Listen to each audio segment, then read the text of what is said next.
with the end of summer coming up, which means we're finna get ready to shift outside basketball and inside basketball. I know you prefer inside basketball because I also prefer inside basketball at this age. Not as much no more since we have these amazing courts that the Atlanta Hawks have provided to our outside courts. That's made me kind of like playing outside again, I got to be honest. Shout out to the Atlanta Hawks for that because they have revamped a bunch of the city courts. There's a couple more they could do, but they have done a lot. And they are in the city of the courts that they have redone. Yep. But overall, definitely prefer inside over outside because everybody don't have that treatment. And that was not the question I was finna ask. Right. My question is, just as far as playing outside, of course you want to be able to play all day because you want to be able to get the most games you can get in because if you lose, you never know when you're going to get back on the court. Especially if you go to them courts that we used to go to. You might not get back out there. Ever. But what is the perfect time of day to play outside basketball? Of course, go ahead. I say, of course, I know for me personally, it's the between 6 and 9 session right before while the sun is still rising, so you still got that cool air, but it's not dark as hell outside, but the sun not killing you. Yep. Either that or that 3 to 7 where it's like it's gonna eventually get cooler. Let me stay on the court for as long as possible so I ain't gotta worry about the sun. Yeah, so it's 2 blocks that I prefer. I'm always a morning hooper. I don't know why I just have always liked playing in the morning. Even like AAU, a lot of people couldn't get up for them 6, 7 o'clock games, 7, 8 a.m. games, and those were my best games sometimes. But I definitely like that morning session where the sun is up, it's not cold outside. You know, it's probably like an 8 to like 11, 12. The court is probably shaded. It's not too hot, and then it gets hot by the end. And then I have to agree with you with the second one. I probably push it up like an hour, and you get it from like 5 to 9, where the sun is going down now, and you getting towards the end of the day, and especially on Sundays because we was at the street course a lot as when we were in school, so you got to get that last hoop in before you got to get ready for school the next day. So I can't pick one. Because remember, we would play both blocks. We was going in the morning session. You go home, get your water, get yourself back together, and then you come back for that later block. So both of those blocks. Right. And I was just going to say about that later block because we all know that early session was like, well, especially for us at the park. We were playing at Murphy Park. Oh, my bad. DeKalb Memorial Park in Kirkwood, Atlanta, Georgia.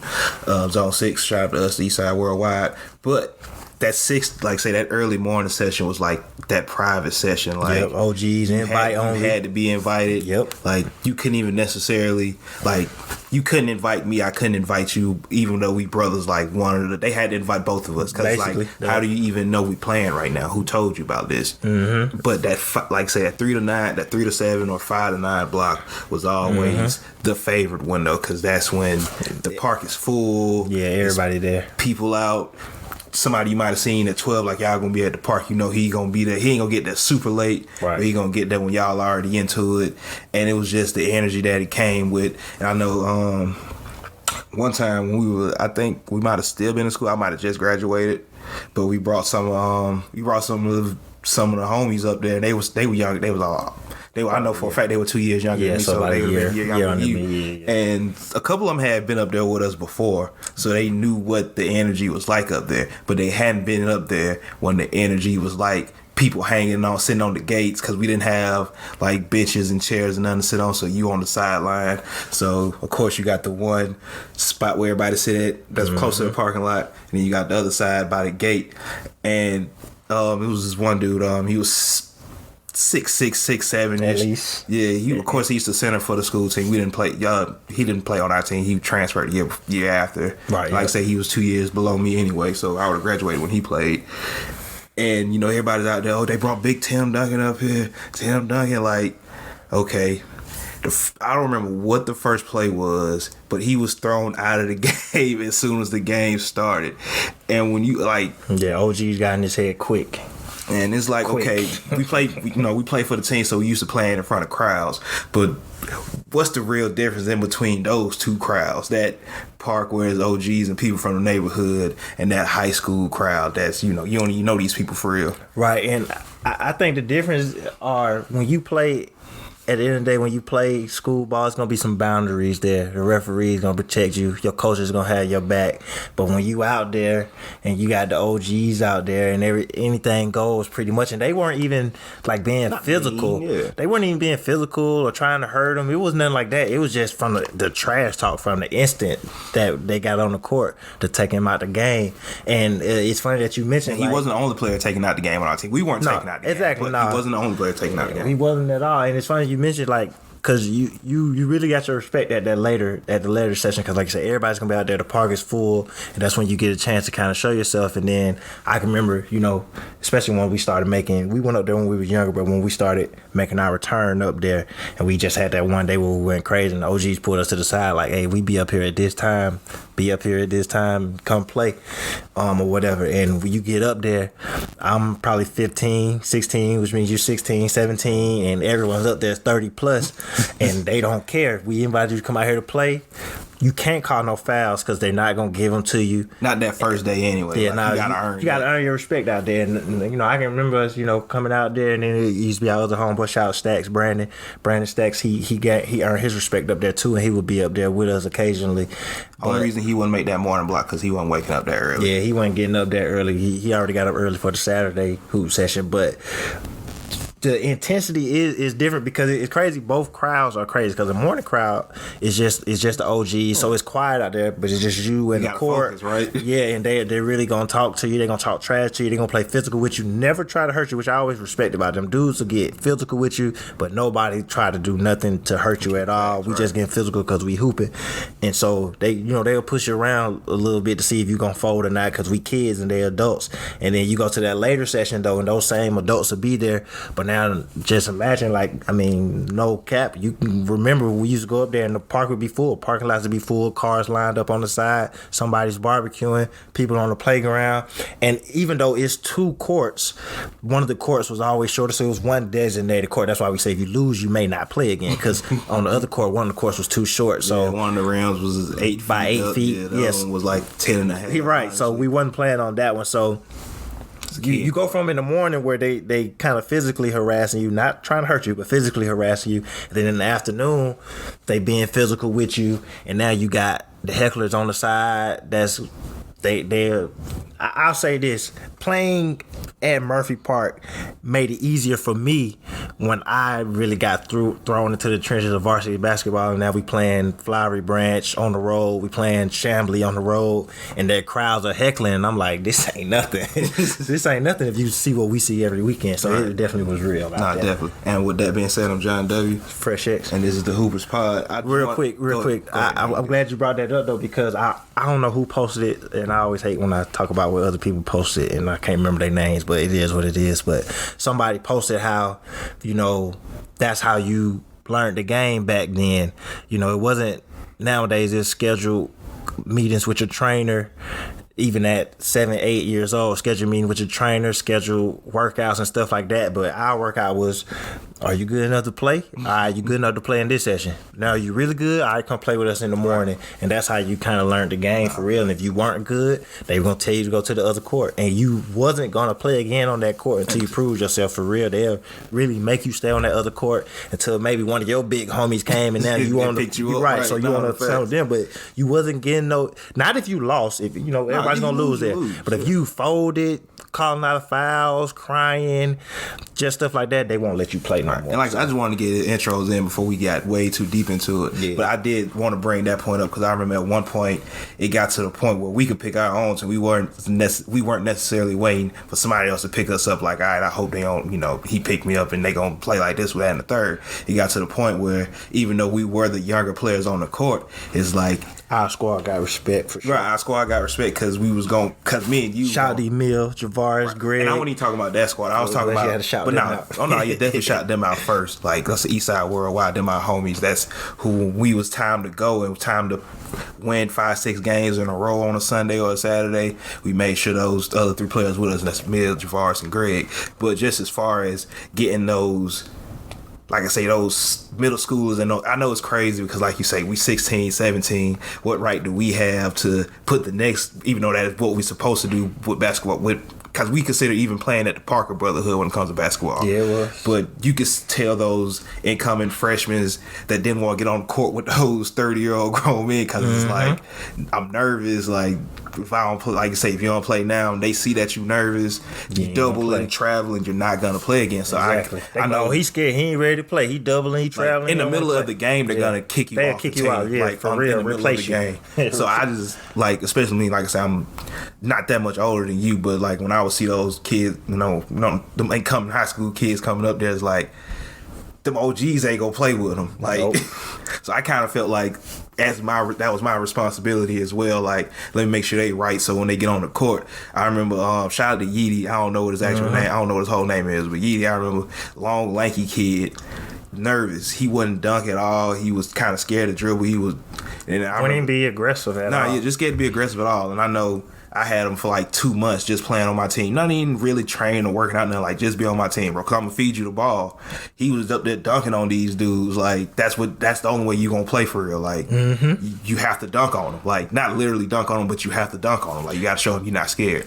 And everybody got their, you got your claim to flame in your neighborhoods, but I would say that was really ours. Cause like you said, that's how it was you did have to play. OG had to accept you, and then you could play on their team. And we went from OGs accepting us to playing on their team to, like I say, we brought our own teams together. Right. So we brought our own squad up there to when we couldn't get our squad, instead of overlooking the younger players, we would pick the younger. It was a young point guard. I can't think of Tony. Yeah, Tony McNair. How he would come up there and play with us, and it would be me and you as a sophomore and junior in high school. We would pick a freshman, an 8th grader, and we would go out there and win. Because I mean, just talent wise, we were the best players on the court. Older players had more experience than us, but they couldn't compete with our talent. They couldn't run with us. Right. So, and just give you can really say the young players got confidence in watching us play. Like, oh, they doing this to them, or they saying this to them, and they still going out there. They just straight hooping. They ain't even getting into it. And then I ended on. We also got our respect because we usually take young players out. The quickest way to not get respect from the OGs, even when they fouling you, is to call the fouls. Little ticky-tacky foul. Like I personally feel like a lot of people today couldn't play because I've never heard so many fouls called and just pick up basketball that I hear nowadays. It really keeps me from playing sometimes. But like we would go out there and take them fouls. Take them fouls, and to the point that we was taking them to where the OGs was like, "Nah, you ain't call that foul on him. He fouling you." Like they started calling them for us because they knew we was gonna take it and we was gonna play because we were trying to get our respect. No, facts. And we ran that court. No, we definitely did. I just want to segue into the next thing, just to stay right there with that mentality, because like you say, a lot of these players coming up, they do have this. Where they've been training since 7, 8, so there isn't a freestyle to their game. This is how it's gonna be. You do this move now, you do this move. If you can't do this move, reset like this and then go to that move, you counter move. Does that take an element away from the game when it's all kind of structured offense? Yep. Like for not necessarily a team offense, but a solo player. I know you call them trainer moves, but when that's your whole bag, your whole package, does that kind of take away from the game and what you can do? Like we see the difference between like a KD and I ain't gonna say KD. We see the difference between like a Kyrie and a CJ McCollum. No disrespect to either one of those players. Yep. Whereas you will say CJ McCollum has the trainer moves. Kyrie has the you go pick up that ball and you gonna earn your spot on this court moves. Yeah, he just been Kyrie and CJ's a great ball handler, has great moves, has effective moves, 20 points per game score. But I definitely, just because I follow a lot of the people on Instagram, I can definitely see certain moves that CJ making. Like, oh yeah, that's what he was working on with Chris Brickley. I didn't see that in the younger. I don't know who it was. My bad to interrupt you, but it was like 3 weeks ago. I seen this kid. He might have been 5th grade, That's how Cole Anthony is to me. 7th at the most, but it was like he was doing all the trainer moves. He couldn't go this way, so it's a step back, hezzy reset, then go back the other way, then counter one leg. Right, the planned counters. Which you gotta have counters in your game or whatever, but you can see the planned counters opposed to I got my moves and I got counters, but I'm really doing this based off of what you're giving me, opposed to if I can't do this, I'm gonna do this. It's kind of like set. No. And the game has evolved, and it's really great that players do have access to trainers, but sometimes, like I remember before, to get that access, you kind of had to earn it. Like any trainer wasn't working with any player, but now you see a player that can do certain things, and they're young, and they like, oh, I'm gonna take them in. But before, they missing the element of really just learning the game and loving the game, opposed to it's already becoming a job for you so young. Which is why, in my opinion, some people burn out, max out, don't reach the next potential because you never got to learn the element of creativeness in the game. It's like, all right, these is your, when we first started, I remember, I can remember real vivid, our dad taking us to the court, and he would have us shoot 10 layups right hand, 10 layups left hand.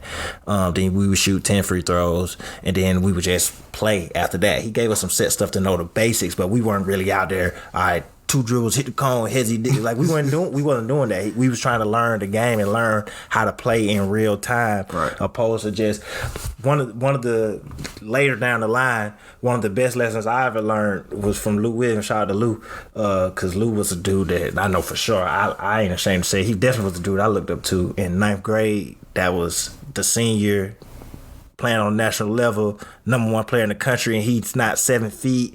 And I remember playing with Lou at a gym, because he just used to play pickup or whatever.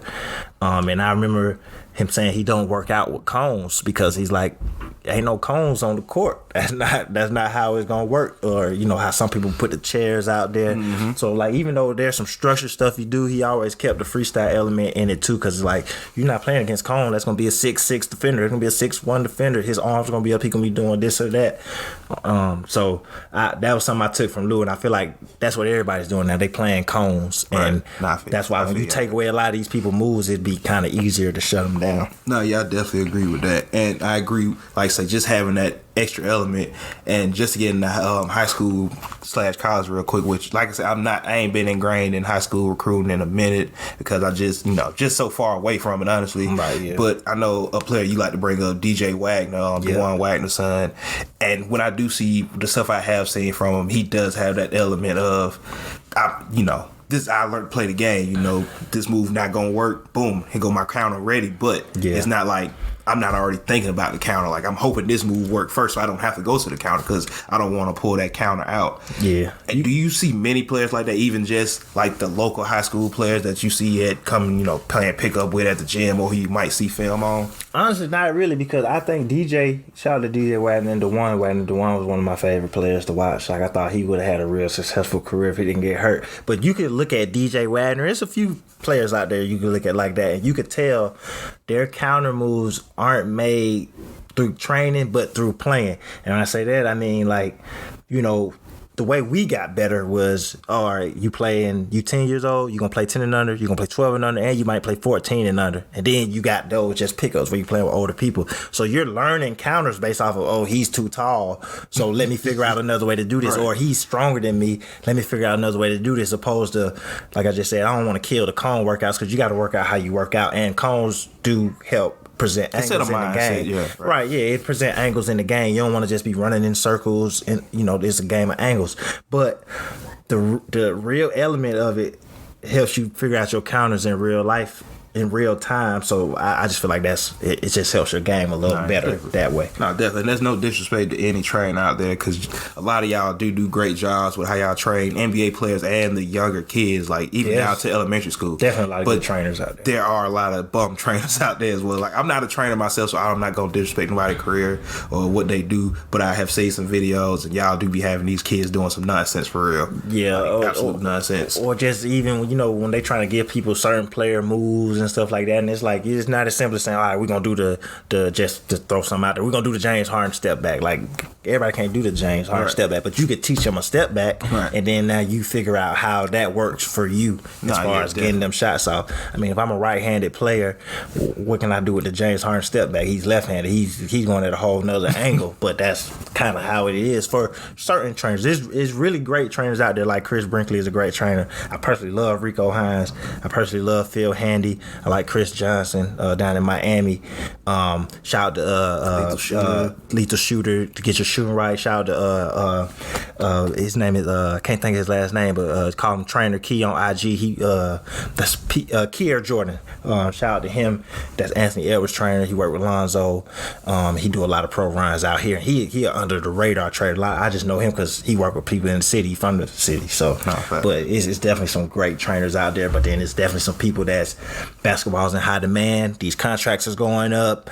People are gonna pay to get their kids better, even if it's just to get them a scholarship. And there's definitely some people out there taking advantage. Definitely. And just like I said, just to stick on high school real quick, because like you said something earlier, even when it just comes to training, you said about players burning out, not reaching their full max. I don't want to necessarily talk about that, but I want to talk about Emoni Bates. Of course, at one point he was the number one player in his class up in Michigan. He was committed to Michigan State. He's no longer committed to Michigan State now. He's basically restarting his whole recruiting process over. But he's one of those players where I feel like the scouting world is starting to get burnt out on him. Because he's been averaging 40 for 3 years. He's been the number one pick for 3 years. So it's like, all right, who else is out right there? Now, like I said, I think it's either scouts or 24/7 Sports that got him outside the top 3. Yeah. ESPN has a whole new number one player in his class. Especially after him reclassifying too, so that kind of plays a part in it too. So. Right. I was going to bring that definitely does play a part. Like I say, he's trying to reclassify. I know he's trying to reclassify now so he can get the class this year and, play ball this year. But when you have a player like that that's been, like I say, he's been the number one player for as long as he's been able to be ranked, I guess what's the expectations? Like, he is who he is at this point. Like, you just want to see him on the next level. But when you start seeing players like that, because it happens all the time, OJ Mayo dropped out the top from right, number he was one number spot one forever, right? Michael Beasley was number one, then he dropped out of it. But what do you think really goes into these scouts and these coaches' minds when a player like that drops out of the top 3? Well, so just drop from the number one spot. Let's just say that. For one, I think nobody makes money when everyone agrees that this player is the number one player. So it looks better if we could find another player that creeps up and like I said he was the number one player. That's when really Emoni Bates is the best player, and well, he's about to go to college. So whether it was his regular class or the class he classified into, he's the best player in both of those classes. He's the best player in high school basketball. He's been the best player for about 10 years, honestly. And there's been some great players, but he's definitely been one of the best players we've seen. But I definitely think it plays a part in, for one, these rankings help bring notoriety to your site, your blog, your whatever you got going on. I think it gets boring every year to just like Emoni's number one. Like, I would not be surprised. I hope it don't happen because that young man deserves his respect. But I wouldn't be surprised if next year DJ Wagner all of a sudden isn't the number one player anymore. He's been number one since his freshman year, and that's not to say that some players don't develop and then do take that jump, but if you've been the number one player for 3 years, you playing these same players, and players do come out of nowhere occasionally. I can vividly remember John Wall going from nothing to number one. T-Mac went from who is he to number one. It happens, but it also gets a matter of, all right, bro, you've been number one this long. Let's put somebody else out here. You saying DJ Wagner is number one still is not going to bring more readers to our site. We already know he's number one. Right. So I think that play a factor. And then I do think that what also play a factor is certain players may get burnt out or they peak. Some of these players do peak pretty early, and people catch up. So different things play a factor. I'll never just fully say, all right, y'all just want to get viewers, right, so you want to change it up because the same person gets boring. But I'd be lying if I say I didn't think that was a factor, because it's no one in the country better than Emoni, and there's no one better than DJ Wagner's the best player in the country right now. He's a junior. He's the best player in the country. Junior, senior, freshman, whatever. He's the best player out there. Just real quick, because like I said, some players do get to a point where they peak. And are you just speaking... Clearly, it's not physical because these are young players that got to get stronger, taller, faster. But are you just speaking like from a skill point or a talent point? I'm speaking from a talent point and even maybe from a mental point, because I think of somebody like OJ Mayo. Shout out to OJ. OJ was a guy when we was in high school. 30 points per game in 8th grade playing varsity. His last dunk was a dunk off the backboard, and he threw it in the crowd. Multiple national championships, and OJ was a star from the 9th grade, 10th grade, and I ain't gonna put out nothing to make him illegal, but I'm sure that's where money comes in and access comes in. You already kind of living like an NBA player, and for some people that'd be enough, because we all knew OJ was going to get drafted after that, and he went top 3, and he had other stuff to go on for his career to go where it went, but he made it to the league, showed his mark, showed he could play. Other things happened, his role switched up, and that's how your career go. But some players do peak from a talent level, like, all right, this is what he does athletically, this is what he does offensively. I don't think he's really adding more to that because this is what his peak was. So some players do that, but I really think, the peak so young is just because you've already had so much. You've been on the cover of Sports Illustrated. I was on the cover of Sports Illustrated in high school. Why I care about being in the NBA? They said I was the best player this time. Why I care about doing that? And nowadays, you just got to add the social media factor. I already got 1 million followers. What else do I need? And then, some of these players nowadays, right or wrong, they come from decent families. They got money, so some of them don't even need the money. Obviously, you're going to still get more money than you ever seen. But it's like if you don't need that money, that hunger, that mentality might not be there after high school. Might not be there, like, what I'm saying? If you go to college, it might not be there when you get to college, which is why you see a lot of kids struggle because they only think about getting to the NBA. But it's like, they don't care about them in-between steps because they're okay regardless, honestly. Yeah, right. And as crazy as that sound, not to get into a lifestyle talk right now, but that is, you even see that on the NBA level with certain players who get to a certain spot and it's like, I got my second contract. And it's always been like that. That's not a new thing now. Even like, say, a lot of more players coming from NFL and NBA and MLB and hockey homes down to where their parents are okay or, they can afford these things for them. So it's like, it's kind of like, And I think, I hate to bring him up, but we did just talk about him yesterday. I know you said that was one of your things with LaMelo Ball, but I think that's more, not necessarily Lonzo's. I think that should be more on Lonzo. Like, I don't think people really put that on Lonzo like a lot of people put that on Melo. Not necessarily in his play, but in his attitude and his mentality. Like, I'm here. I mean, like, okay, what else? Like, and I think what made LaMelo Ball different for me is just because, like I said, we was talking about it yesterday. I just said what's different with him though is you could tell he just got a love for the game. Right. Like LaMelo look like he'll pull up and we waiting on food and they got a court outside and I'm gonna shoot around till the food is done. Oh, he look like that type of dude. Or let's shoot for money real quick like we do. Or I'm gonna make 5 in a row to see if you can make 5 in a row. Or I can beat you 1-on-1. He just seemed like he liked playing the game. But like you say with that second contract, that's the thing, because that's a contract that sets you up for life. Or and that's what a lot of people be worried about. Is you get the money, then you done. I mean, not to switch sports, but even remember the thing with Jamarcus Russell. He held out for so long. They didn't want to give him that much money. Then he got that money, and you got the infamous report that they gave him game tapes with nothing on it. And he came back and said he watched every tape. You watched blank tapes of nothing, but he already got the money. A lot of that money was guaranteed, so it's like where to drive at. Right. So that play a factor. No, that definitely does. That a lot of players definitely do lose that drive when they get there.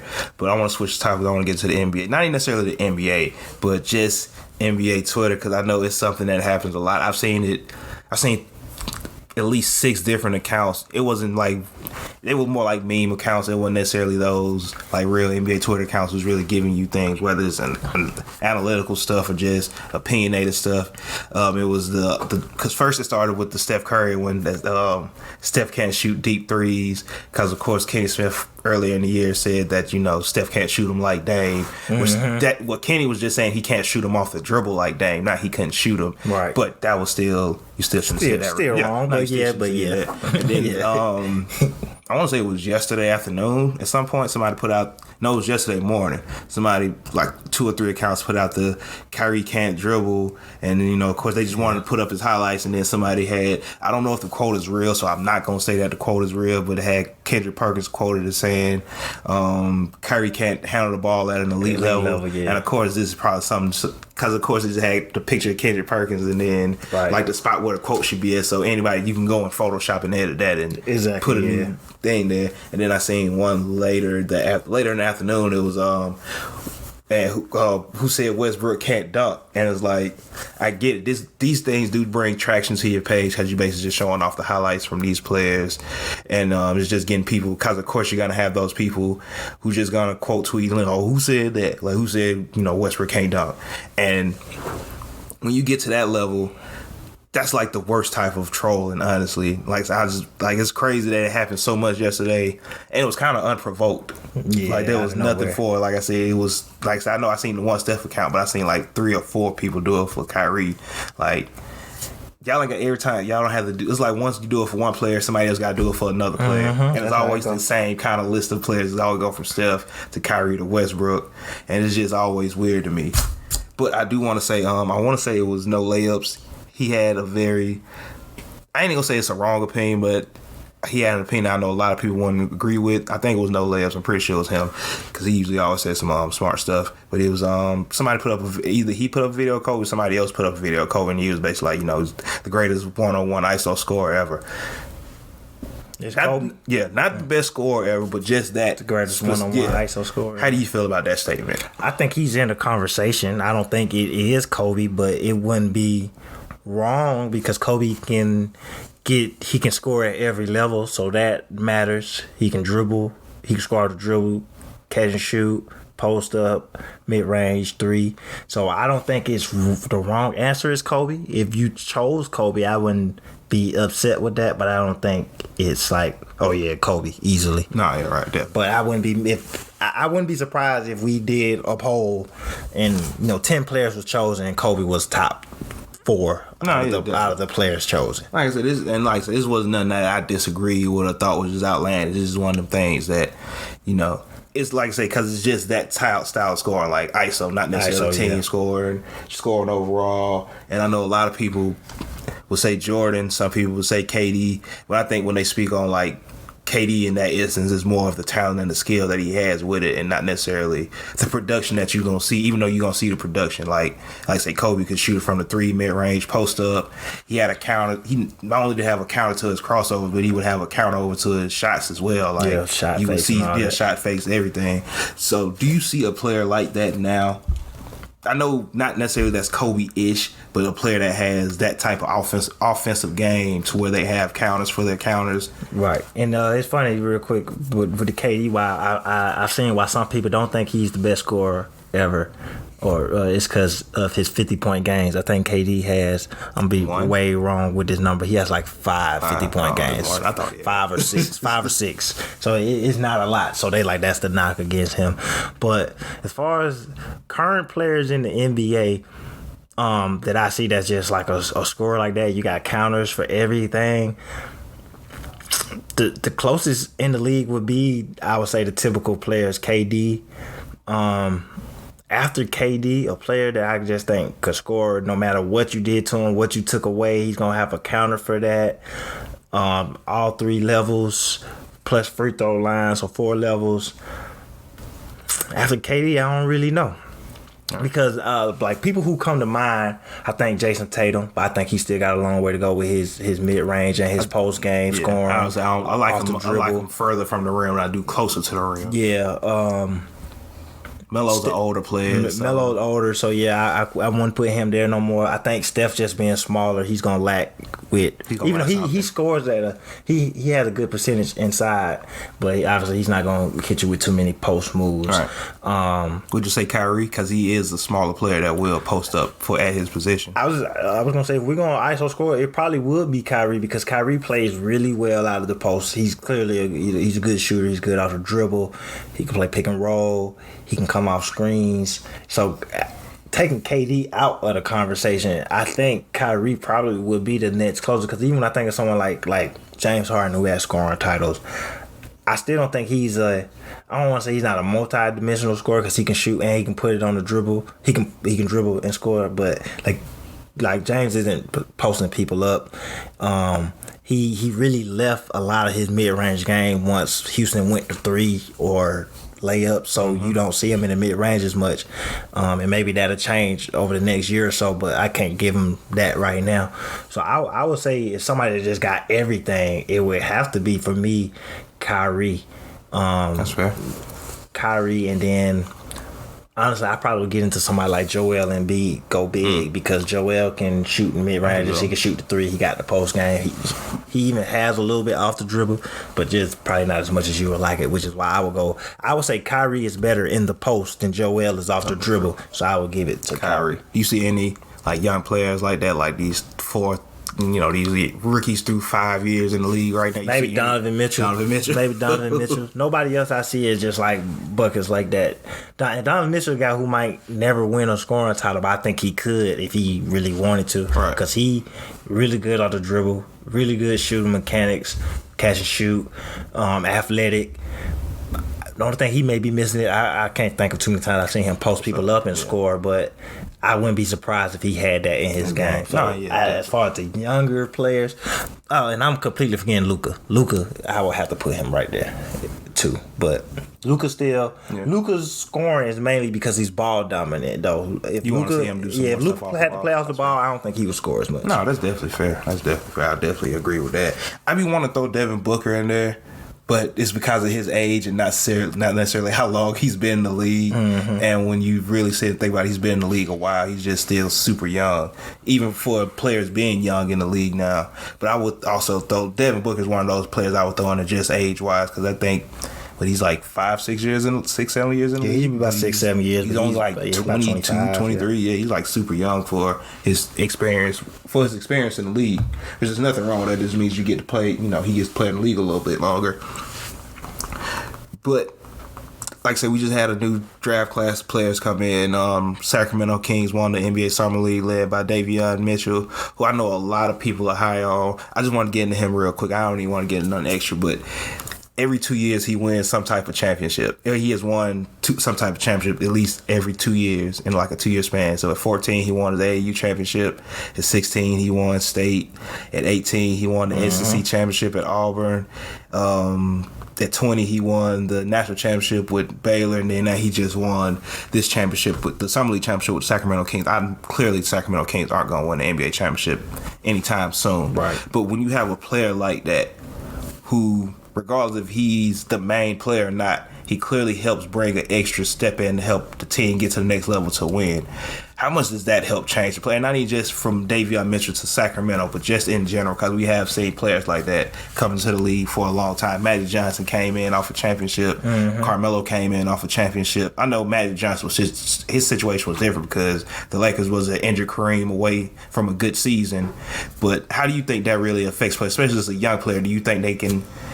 If you're not a lottery pick, you can't really come in and change too many mindsets of vets, can you? Right. Well, I mean, he went top 10. He did. He went number 9, but I think, and that's where it gets tricky just because they have so many guards there right now. So I wonder what's his impact on the team gonna be. But he seems like that player that's gonna come into Sacramento and disrupt things, because players that play that got winning pedigrees like that, like they don't take losing well. So and you can just tell by his defense. Right, did you see like the one play on Peyton Pritchard where he actually like got he's really guarding him, like no picks, no nothing, and like that's contagious because that's winning basketball. So I see him in practice, because obviously he's not going to start over De'Aaron Fox. He wouldn't start over Halliburton right now. But he's in practice guarding De'Aaron Fox. Like, nah, we're not just going to, whatever through this. We're going to really play and competing against Halliburton, competing against Buddy Hield. He's on the roster right now, so you got to you got to mention him. But when you got players that come in like that and he compete, I could see him leading that second unit to heavily compete like that. The second unit will probably be led by him and Tyrese Halliburton right now. And I just think with how he wants to compete, that definitely could turn up a team and get you locked in and be like, oh yeah, we got a different type of focus. Because Sacramento, it's like it's talent there, but it's just something missing overall. With I don't know if it's the team, the front office. A minority owner doesn't help at all, because Shaq isn't really committed, so they should get someone else to do that. But I do think when you bring in winners and they force they want on the court, because he's gonna play. Even with De'Aaron Fox being a borderline all-star, Tyrese Halliburton was in Rookie of the Year conversation. Davion Mitchell's gonna play to the point where they're gonna have to consider moving someone. I don't think you just consider moving De'Aaron Fox. He's an all-star level player, in my opinion. I think Sacramento has a solid record this year. He's gonna be an all-star. He could have been one last year. So maybe that comes down to. And then it's like what you think is Mitchell's ceiling, because I don't think he's quite a starter yet, but he's going to play minutes. He's definitely a high-impact player. Yeah, he's going to play minutes, and I think he could fit with them, but he's definitely a true point guard. But when you got players like him that come in that's used to winning, used to competing, I think it could be infectious on the team. Nah, yeah, definitely. You think his age is going to be... Well, Sacramento was... And he's older for a rookie. He's 22. So you think does that make a difference in how players... Like, we're NBA players already. You're coming into the NBA. You're trying to... Regardless of where we're at as a team, you're trying to be a part of this and help us. So do you think, of course, every veteran player don't like that when a young player try to come insert some of the things that they do well, especially when it's an intangible thing like that. Like, I'm just gonna compete. Do you think Sacramento will be willing to accept that? Like, they have young players like Buddy Hield, who, regardless of how he plays on the court, he does consider himself a high level shooting guard. Like I said, De'Aaron Fox could be an all-star. Tyrese Halliburton was in the Rookie of the Year race last year. Marvin Bagley, who's still on the roster, considers himself a high priority player.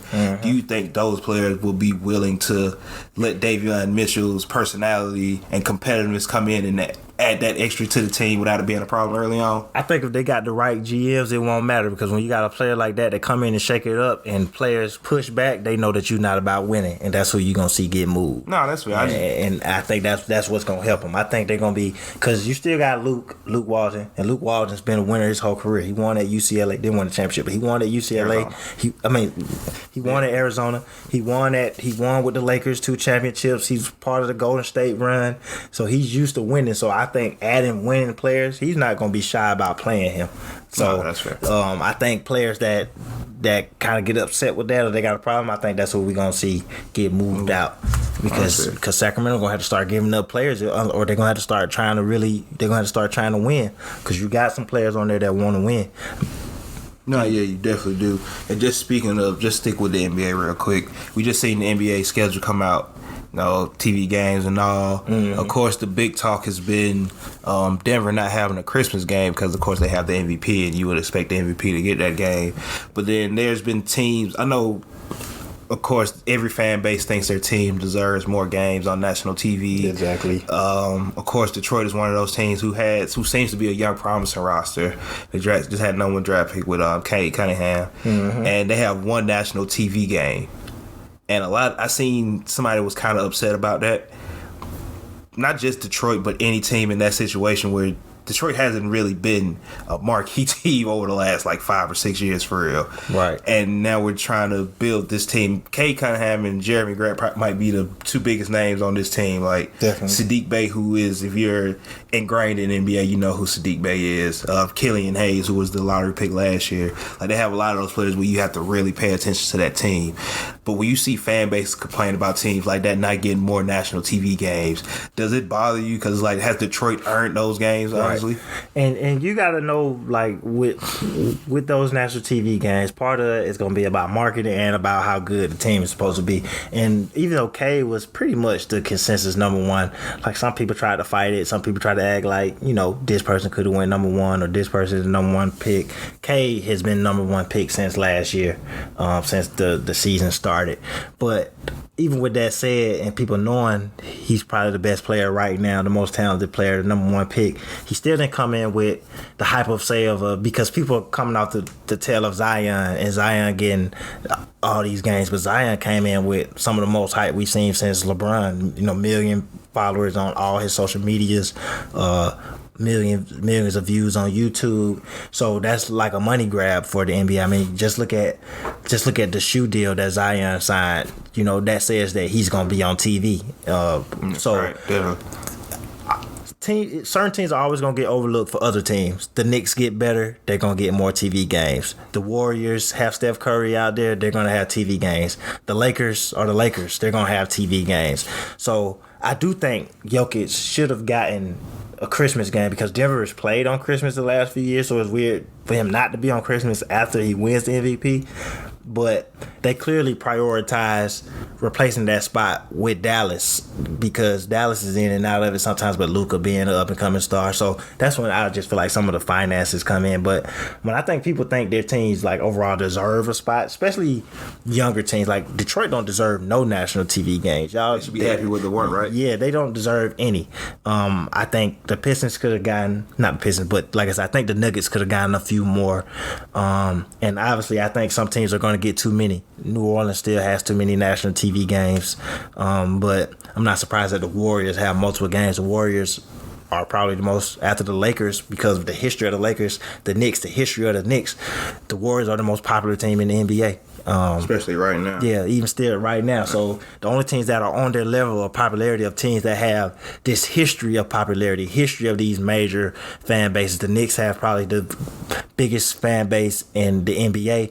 The Lakers are tied for the most championships in the NBA, which also comes with their fan base and the great players they have, and they currently have LeBron, Westbrook, and AD. So I just think a lot of things have to come together for that, and I don't think Cade Cunningham, Jerami Grant, Sadiq Bey is getting you 10 national TV games. Because I know, off the top of my head, I don't know all the exact games. I know the Lakers have 42, so that's first.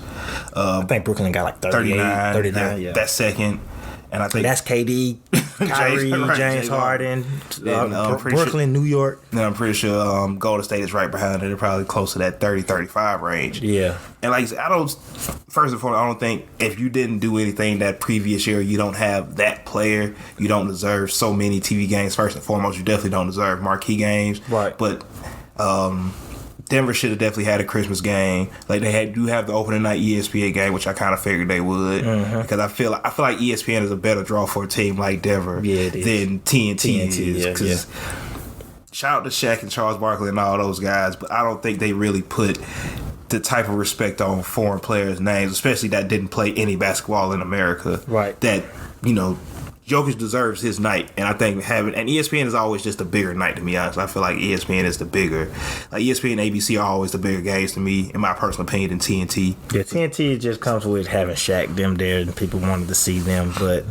I also think it's also about, because the NBA is a business. It's like what's the narrative too? Detroit doesn't have a rival right now. You don't got a rivalry amongst players. That's why one of the few games they have on TV is the Jalen Green game, number 1 pick versus number 2 pick. You was gonna get that game, but I mean, it's even like the Hawks, for instance. They make a run to the Eastern Conference Finals, 16, 17. Yeah, 16, 17 national TV games, but their national TV games are based around the Trae Young being the villain. Their major national games is Trae Young being the villain and playing New York, and then the Trae Young Luka thing, and then every other game is an NBA TV game, I believe, which are technically national TV games, but we don't all have NBA TV, so you can only count that so much. So I think it's a few factors that Detroit definitely didn't hit to get more national TV games. And there's nothing wrong with that. Let your team this year come in. Because I did see somebody say that they think Detroit can come in and steal some wins this year. I don't know about all that. They possibly could. Cade, I still see them being a large. No, they were saying like steal games, like they gonna barely miss the playoffs or make the playoffs. Yeah, I don't know about. Yeah, I don't know. I mean, with the anything can happen with the play-in. Oh, yeah. But I think they finished like 11th. But I was like, anything, even in the regular season, you can always catch somebody slipping in the regular season. Yeah, that's the best thing. But Detroit, when you're in that position, and of course the players see it, you have a chance now throughout the whole year to show why next year you should have more games on TV. Like, I feel like the Hawks did that. That's what Memphis went out and did. Like, y'all not going to put us on these games. Y'all not going to put us on TV. Well, now you don't have a choice but to put Ja Morant on TV, who's going to be one of the fan favorites over the next couple of years, especially with the younger fans of the NBA. Trae Young, who basically, like I said, his whole thing is, I don't know if that's how he's looking at it, but just from a narrative storyline point that the NBA can sell, he's going to be the villain. Like, he's going to be the villain. Right. Like, he's going to go into Madison Square Garden. We already know Bleacher Report and all those sites who put up memes and all those different graphics. He's going to be the Grinch at some point during the game. Mm-hmm. Whether that's on the first 3 he make or the floater he makes in the third quarter that ties the game up. They go turn him into the Grinch at some point. Yeah, and that's just how it is. And Cade Cunningham, you on that young Detroit team, y'all have a chance to do that. And Detroit Pistons fans, let them do that first, because I didn't necessarily agree with throwing the Pelicans on Christmas just because you have Zion. Right. Especially because he's hurt his first year, so he doesn't even play on Christmas. But I understand why he gets that Christmas game. I understand why the Warriors and Lakers are the opening night game. That was biggest. I think that was the highest viewed game all season, and that was a play-in game. And then those are the 2 most popular teams in the league. And like I say, with Zion, every couple of years you're gonna have that player who is supposed to just be that draw. I mean, you don't sign $30-40 million TV shoe deals and then don't get those kind of games. And before we get out of here, Dame just put out he just showed his new Dame 8 for Adidas. He showed it at the Webster State alumni game, dropped 41 points. I don't want to get into that. How often do you think these players that did go to college just go back and play in those games? I think the ones with good relationships with their schools, I wouldn't be surprised to hear them into that a lot. But when players have so much going on, like I'm surprised that Dame with everything he got going on just did the Olympics album season is a month away pretty much. I'm surprised that he played, but you know, it's really not surprising that Dame played because he's real in touch with the people and where he came from. So I wouldn't expect to hear that from too many different players though, but Dame is one of them. Which is surprising. Like we never see videos of Dame at Oakland Pro-Ams or even like Jamal Crawford Pro-Ams, which is I know it's a whole nother state in between y'all, but it's right there, or even the Portland one or LA one. Right, yeah. But Dame also isn't a person. He don't really necessarily. He could be at those places. He just don't. He doesn't record any of his workouts. I think the one workout he recorded and put out, it was a joke workout, just to get people off his back or just to be fun. But you never really see Dame put out those type of videos anyway. So he could be in there dropping 60 points in the Oakland Pro-Am, which probably would be a really good Pro-Am run if you think about it. But yeah, with all the players come out of that area for sure. Right. So, but other than that, you got anything else? That's pretty much it I got for today. Just as always, appreciate everyone for listening and checking everything out. You can find us anywhere podcasts are available. Apple Podcasts, Spotify, iHeartRadio, Pandora. And then every Monday and Friday, catch us on the Nothing But Net channel through the Dash Radio app for the Hoopers Hour. And then every Friday morning at 9 a.m., catch us on the Off the Ball Network's Facebook page, the Hoopers Twitter page, and the Hoopers YouTube page for the Hoopers Morning Run. Definitely. And with that being said, I'm John W. That's Fresh X. And this was the Hoopers Pod. Catch y'all next time.